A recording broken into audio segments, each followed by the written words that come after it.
सांगता येत.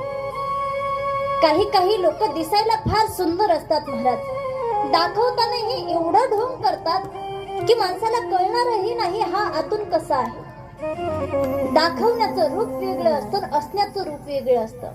आपल्याला समाजात अशा अनेक लोक पाहायला भेटतात जे दिखावा करतात मी फार चांगला आहे पण नसतात ते चांगले. पण हे आपल्याला कधी कळतं? नंतर कळतं. मला सांगायचंय काय, जो रूपाने सुंदर आहे तो आतून सुंदर असेलच असं नाही, आणि जो बाहेरून सुंदर नाही तो आतूनही सुंदर नसेल असंही नाही. काही लोक बाहेरून दिसायला सुंदर असतात पण आतून अंतःकरणाने मनाने मात्र फार मळकी असतात. आणि एखादा बाहेरून दिसायला चांगला नसेल पण अंतःकरणाने मनाने एवढा चांगला असतो की त्याची बरोबरी आपल्याला कुणासोबतच करता येणार नाही. मी हे सांगते कशासाठी, आज शुकदेव भगवान बसल्या बसल्या विचार करतायत की दिसायला आहे तो सुंदर पण मनाने चांगला असेल की नाही काय सांगावं, रूपावर भाळायचं नाही. आणि म्हणून पुन्हा समाधी लावून बसले. म्हटले नको त्या परमात्म्याबद्दल विचारायला, फक्त दिसायला चांगलं असेल. शिष्य आले, व्यास महाराजांना येऊन सगळा काही प्रसंग सांगितलं. महाराज गेलो होतो आम्ही, मोठमोठ्यानं गान केलं, पण गान केल्यानंतर त्यांनी समाधी उत्थान झाली, जागे झाले, पण थोडा वेळ विचार केला आणि पुन्हा समाधी लावून बसले. व्यास महाराजांनी विचार केला, एवढा सरळ सरळ स्वरूपावर भाळणारा माझा मुलगा नाही, अधिकार संपन्न आहे. आणि मग मात्र त्या भगवान परमात्म्याच्या उदारतेची, तो परमात्मा किती उदार आहे असे श्लोक त्या ठिकाणी आपल्या शिष्यांना शिकवले, सांगितलं जा गान करा. शिष्य गेल्यानंतर गान करायला लागले. अहो बकीयम स्तन कालकुटम जिघांस या पायदप्य साध्वी लेभे गतिं धातृचिताम ततोन्यम कम वा दयालुम शरणं व्रजेम. तो परमात्मा किती दयाळू आहे महाराज. दयाळू कुणाला म्हणावं, त्या परमात्म्यामध्ये एवढी दया आहे, एवढी करुणा आहे. अहो स्तनाला विष लावून आलेली पुतना कशासाठी आली होती? मारण्यासाठी आलेली पुतना. पण मारण्यासाठी आलेली असून सुद्धा आमचा परमात्मा, आमचा श्याम सुंदर एवढा करुणामय आहे, एवढा दयाळू आहे, एवढा उदार आहे. मारण्यासाठी आलेल्या पुतणीला सुद्धा ती गती प्राप्त करून दिली जी नंतर यशोदा मातेला प्राप्त होणार होती. किती उदार आहे विचार कर. आजकाल आपण पाहतो समाजामध्ये उदारता कुठपर्यंत टिकून राहते. या समाजाची उदारता तोपर्यंत टिकून राहते जोपर्यंत त्यांच्या मनासारखे आपण असतो. पण परमात्म्याची उदारता मात्र तशी नाही. परमात्मा फार उदार आहे. विचार करा महाराज, पुढे प्रसंग येईल. सुदामाजी मूठभर पोहे घेऊन गेले होते. किती? मूठभर पोहे. पण त्या पोह्याच्या बदल्यामध्ये सोन्याची नगरी दिली. एवढा उदार असणारा तो परमात्मा किती उदार आहे. साधू संत म्हणतात त्या परमात्म्याच्या उदारतेचं काय वर्णन करावं. उदार तो हरी ऐसी कीर्ती चराचरी अनंत ही धुरी गर्जता ती गोपाळे. तो परमात्मा किती उदार आहे. समस्त गोपाळांनी, समस्त गोपिकांनी, समस्त साधू संतांनी त्या परमात्म्याच्या उदारतेचं गुणगान करावं महाराज. आणि मग मात्र पुन्हा शुकदेवजींची समाधी उत्थान झाली. विचार करायला लागले, दिसायलाही सुंदर आहे, अंतःकरणानेही एवढा उदार आहे, एवढा सुंदर परमात्मा, याच्याबद्दल आपण जाणून घेतलं पाहिजे. आणि मग गेले महाराज शिष्यांना म्हणायला लागले, मला देखील ते अजून श्लोक सांगा, त्या परमात्म्याबद्दल अजून सांगा. शिष्य म्हणले, एवढेच 2 श्लोक येतात आम्हाला, अजून जाणून घ्यायचं असेल तर आमच्या गुरुदेवांकडे चला. 18,000 श्लोक त्यांच्या जवळ आहेत. आणि मग मात्र महाराज शुकदेवजी जातात. गेल्यानंतर पित्याला प्रणाम करतात आणि प्रणाम केल्यानंतर मग व्यास भगवान आपल्या पुत्राला शुकदेवजींना या श्रीमद भागवत कथेचं श्रवण घडवतात. ही श्रीमद भागवत कथा त्यांना सांगतात. आणि याच ठिकाणाहून महाराज श्री शुकदेव राजा परीक्षितजींचा संवाद सुरू होणार आहे. संवाद सुरू होत असताना पहा, शुकदेवजींना कथा सांगितली. त्यानंतर महाराज राजा परीक्षितजींचा श्री शुकदेवजींचा संवाद सुरू होत असताना राजा परीक्षितजींनी प्रश्न केला की गुरुदेव, आता तुम्ही म्हणाल राजा परीक्षितजींचा जन्म तुम्ही अजून सांगितला नाही, संवाद सांगायला लागले. ज्या वेळेला श्री शुकदेवजी महाराजांना राजा परीक्षितजींनी प्रश्न केला की गुरुदेव, एवढं मोठं महाभारताचं युद्ध का झालं, काय कारण होतं, त्यावेळेला श्री शुकदेवजी महाराज राजा परीक्षितजींना अगोदर त्यांच्या कुळाचं वर्णन करून सांगतात की राजा परीक्षित, तू काय सामान्य कुळामध्ये जन्माला आलेला नाहीस. तुझं कुळ किती श्रेष्ठ होतं, तुझ्या कुळातले लोक किती श्रेष्ठ होते. वर्णन करत असताना सांगतायत की ज्या वेळेला महाभारताचं युद्ध झालं, युद्ध झाल्यानंतर समस्त कौरव मारले गेले महाराज. त्यामधला राहिलाय फक्त एक दुर्योधन. या दुर्योधनाला देखील बसण्याचंही सामर्थ्य नाही, मांडी तुटलेली आहे.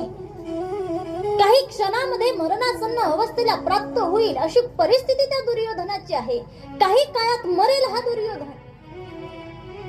पण असं असताना देखील कंठामध्ये प्राण आलेत आणि याच वेळेला द्रोणपुत्र अश्वत्थामा त्या ठिकाणी येतात आणि आल्यानंतर हा अश्वत्थामा म्हणायला लागला, अरे काय दुर्योधना, अरे काय तुझं वैभव होतं, एवढा धुरंधर योद्धा असणारा तू, एवढा श्रेष्ठ योद्धा असणारा तू, अरे सभेमध्ये जर तू आलास तर समस्त सभा उठून उभा राहत होती आणि तुझ्या नामाचा जय जयकार करत होती. काय धुरंधर योद्धा होता तो. पण एवढा धुरंधर योद्धा असताना तू आज भूमीला पडलाय, मला देखवत नाही दुर्योधनाला ज्यावेळेला अश्वत्थामा असं बोलला, अश्वत्थामा बोलल्यानंतर दुर्योधन म्हणायला लागला, सांगू अश्वत्थामा, माझे 100 भाऊ गेले याचं मला दुःख नाही. काय 99 भाऊ मारले गेले याचं दुःख नाही, किंवा आज मी मरणासन्न अवस्थेला प्राप्त झाले, काही काळात मी मरेल याचंही मला दुःख नाही, काही क्षणात माझा प्राण जाईल याचंही मला दुःख नाही. मला फक्त दुःख एकाच गोष्टीचं आहे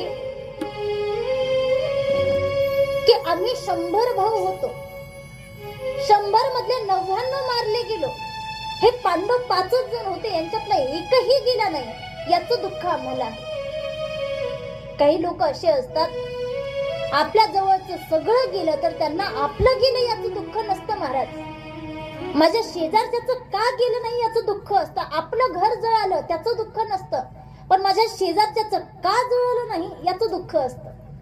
समाजामध्ये आजही आपल्याला असे लोक पाहायला भेटतात की आपलं जर चांगलं झालं तर त्यांना त्याचा आनंद वाटतो, पण आपलं वाईट झालं तर त्यांना आपलं वाईट झालं याचं दुःख होण्यापेक्षा शेजारच्याचं का वाईट झालं नाही याचं फार दुःख होतं.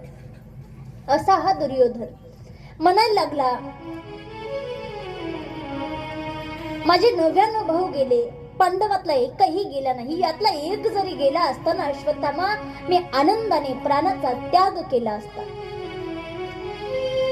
त्याच वेळेला अश्वत्थामा म्हणायला लागला, सांगू दुर्योधना, मी तुला पहिलंच म्हणत होतो मला सेनापती बनव म्हणून, पण तू पहिल्यांदा मला सेनापती बनवलं नाही. तू जर मला सेनापती बनवलं असतं तर ही अवस्था आज तुझ्यावर आली नसती. पण जाऊ दे, अजूनही वेळ गेली नाही. एक मित्र म्हणून मी आजही तुझं सहकार्य करायला, मदत करायला तयार आहे. मी तुला वचन देतो, आजच्या आज 5ही पांडवांची शिर कापून तुझ्या समोर आणून ठेवी. निघालाय महाराज अश्वत्थामा आणि जात असताना विचार करतोय,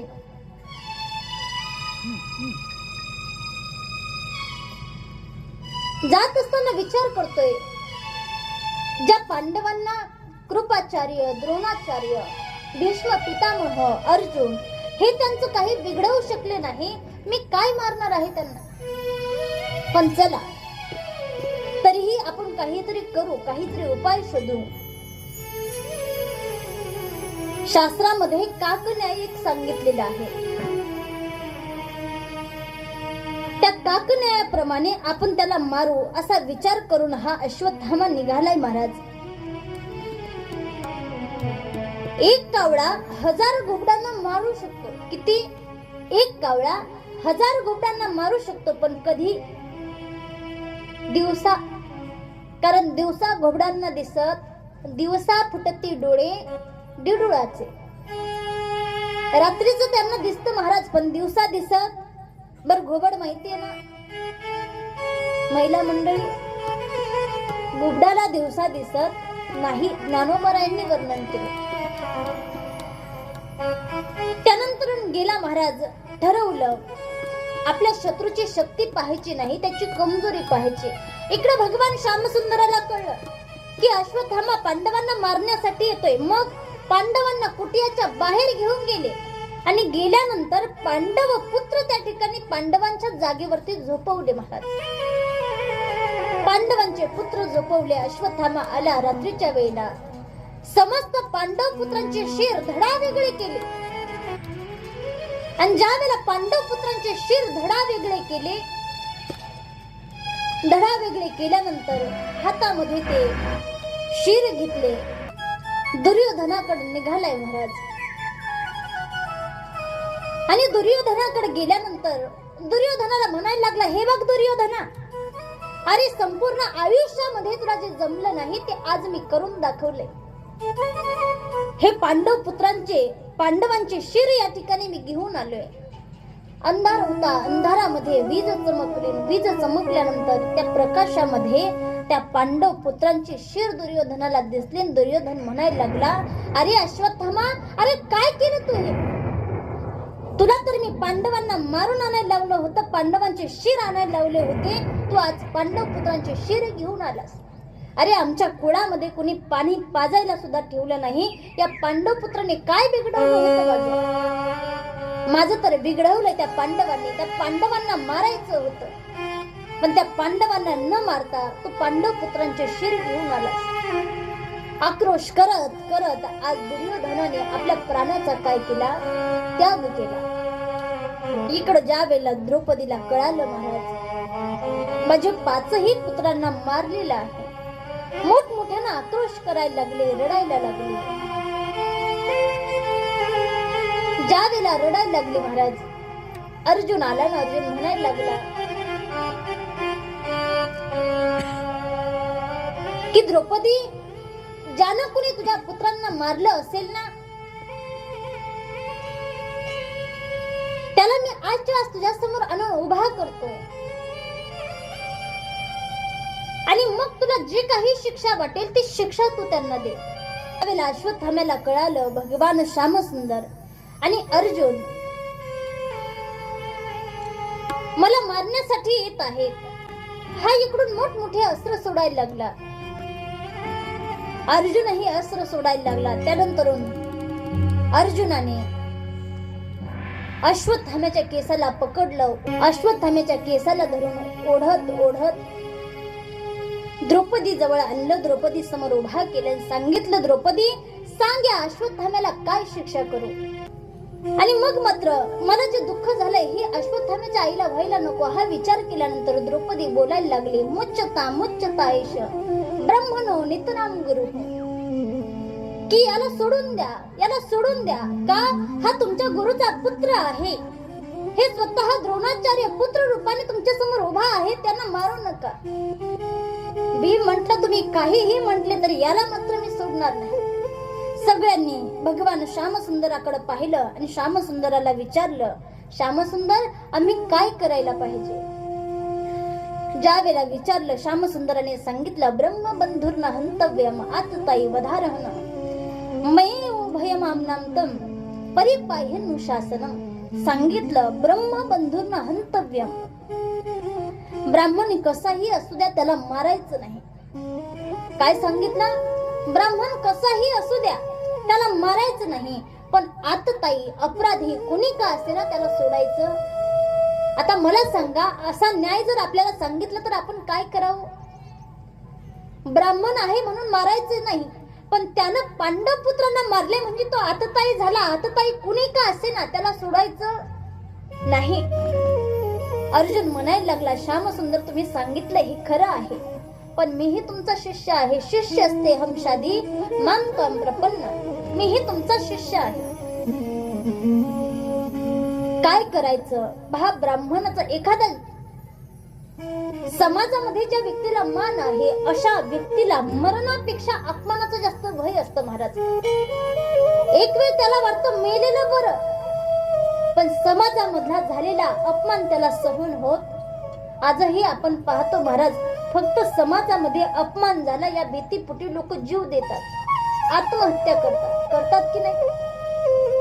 काही लोक असे असतात त्यांना या लोकांमध्ये मेलेलं बरं, पण समाजातला तो अपमान ते सहन होत नाही. आणि मग ब्राह्मणाचा अपमान कशामध्ये आहे? ब्राह्मणाचं मरण हे त्याच्या अपमानामध्येच आहे. आणि मग मात्र महाराज अर्जुनाने अश्वत्थाम्याच्या माथ्यावर असणारा जो मणी आहे तो काढून घेतला, त्याच्या डोक्याचे केस काढले आणि आपल्या पर्णकुटीच्या बाहेर धक्के मारत मारत काढून दिले. अश्वत्थामा निघालाय महाराज, पण जात असताना सोडून दिलं याला. एवढा मोठा अपराध करूनही एवढी करुणा दाखवली, एवढी दया दाखवली पांडवांनी, पण याच्या अंतःकरणामध्ये तरीही करुणा निर्माण झाली नाही. याच्या अंतःकरणामध्ये तरी सुद्धा असा भाव आहे, या पांडवांनी आज मला अपमान केला ना, मी आज शपथ घेतो की मी सुद्धा या पांडवांचा वंश वाढू देणार नाही. निघालाय महाराज, पण पांडवांचं वाईट व्हावं या चिंतेनं निघालाय. काही काळ गेल्यानंतर भगवान श्यामसुंदर जायला निघाले द्वारकेला. पण जात असताना महाराज हा अश्वत्थामा विचार करूनच गेला होता की मी पांडवांचा वंश वाढू देणार नाही. भगवान श्यामसुंदर ज्यावेळेला जायला निघाले त्यावेळेला समोरून एक स्त्री त्यांना धावत येताना दिसली आणि मोठमोठ्यानं आवाज देत होती, पाही